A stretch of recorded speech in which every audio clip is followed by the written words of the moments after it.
E, Pondé, lá pelo segundo bloco, você falou que o Adorno já tinha precificado esse mal-estar do romantismo e você pareceu não concordar inteiramente com o Adorno. Em que medida que você concorda com isso? Em que medida você discorda e por quê? O Adorno, sem dúvida nenhuma, ele previu que o mal-estar romântico entraria na lógica mercantil, né? E que, portanto, não seria um mal-estar que teria desdobramentos concretos no mundo. Porque um romântico do século XIX, ou do final do XVIII, ele está vivendo o nascimento da modernização. Era uma coisa disruptiva. Concreta.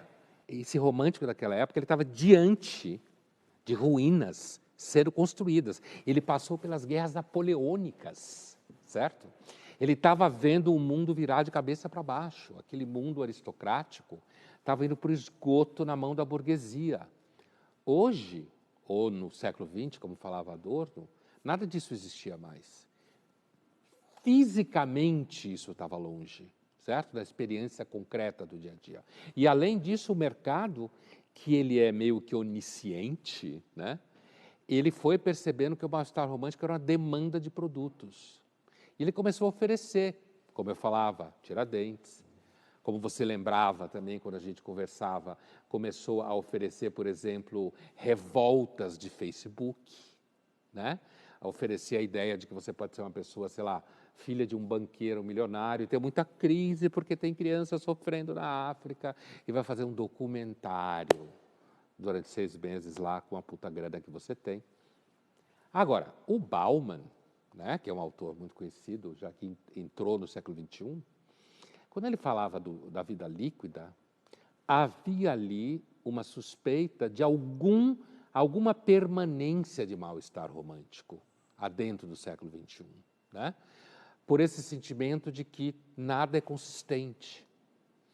E não é exatamente que eu não concorde com Adorno, eu acho que ele está corretíssimo identificar o processo de precificação do mal-estar romântico, virando uma commodity, mas é que, olhando de 2022, né, nossa época é um pouco para trás, a impressão que dá é que o mal-estar romântico, ele se transformou e ele perdeu completamente a capacidade de reagir ao que acontece.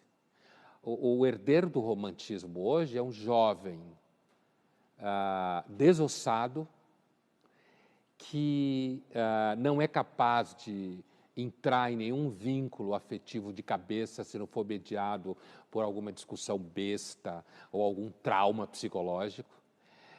É alguém que se sente mal diante do fato de que será obrigado a servir um mercado cada vez mais competitivo, mas que entra em ondas de achar que marcas que querem salvar o planeta, de fato são boazinhas.